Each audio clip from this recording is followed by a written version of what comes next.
ভারতীয় গণমাধ্যম ভয়ঙ্করভাবে বাংলাদেশের বিরুদ্ধে লেগেছে উল্লেখ করে পররাষ্ট্র উপদেষ্টা মোহাম্মদ তৌহিদ হোসেন বলেছেন, এতে দুই দেশের স্বাভাবিক সম্পর্ক নষ্ট হচ্ছে। দুপুরে রাজধানীর একটি বেসরকারি বিশ্ববিদ্যালয়ে বাংলাদেশ ভারত সম্পর্ক বিষয়ক সেমিনারে তিনি কথা বলেন। সীমান্তে হত্যা নিয়ে ভারতের কঠোর সমালোচনাও করেন তিনি। নূর হোসেনের রিপোর্ট। ভারত বাংলাদেশ সম্পর্ক বিষয়ক সেমিনারে বাংলাদেশ নিয়ে ভারতীয় গণমাধ্যমের মিথ্যা প্রচারণায় উষ্মা প্রকাশ করেন পররাষ্ট্র উপদেষ্টা। ভারতীয়দের মিথ্যাচারের বিপরীতে দেশের গণমাধ্যমকে সোচ্চার হওয়ার আহ্বান জানান।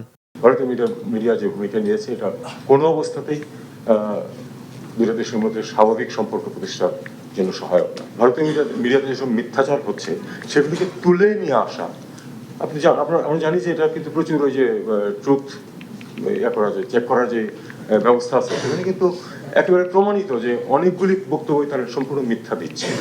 সেগুলিকে আমি মনে করি যে আমাদের মিডিয়া আরেকটু শক্তভাবে উত্থাপন করতে পারে, আরেকটু বেশি কাভারেজ দিতে পারে। যখন একটা স্টেটমেন্ট পররাষ্ট্র মন্ত্রণালয় থেকে হয় সেটা কিন্তু প্রথম পেজেই আসা উচিত। বাংলাদেশ কোনো দেশের নিরাপত্তার জন্য ঝুঁকি নয় উল্লেখ করে তৌহিদ হোসেন হুঁশিয়ারি দেন, জাতীয় স্বার্থে কোনো দেশকেই ছাড় দেওয়া হবে না। সীমান্তে ভারতীয়দের আচরণ নিয়েও ক্ষোভ প্রকাশ করেন তিনি। পৃথিবীর একমাত্র সীমান্ত যেটা যে দেশ দুটো দেশ যুদ্ধরত না, অথচ যেখানে মানুষকে গুলি করে মার, পৃথিবীতে আর কোথাও এটা। কাজে এটাকে অবশ্যই ভারতকে অবশ্যই এই জিনিসটা দেখতে হবে। এটা একটা শক্ত প্রতিবন্ধকতা এবং এটা খুব সহজে দূর করা সম্ভব।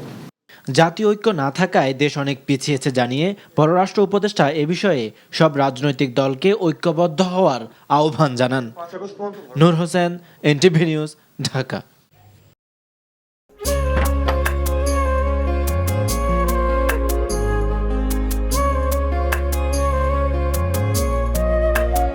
এটা আমাদের ঘর, আমরা দুজন মিলে সবকিছু গোছাবো।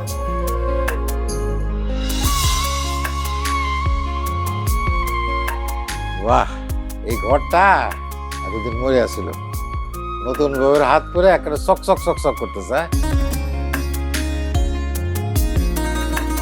যদি কখনো কোনো ঝড়ে সেসব এলোমেলো করে দেয় তাহলে? আরে তুমি আসছো, তোমার বউয়ের হাতে রান্না খুবই চমৎকার। এলাকাটা ভালো না, একটু সবকিছু চোখে চোখে রাখেন। আমার খাওয়ানিও তোমার কোনো চিন্তা করতে হবে না। এই যে চুড়ি দিয়েছে, শাড়ি দিয়েছে না জিলু, তার কাছে সরো। পৃথিবীতে মানুষের মানুষের সম্পর্কের বড় সমস্যা কি জানো?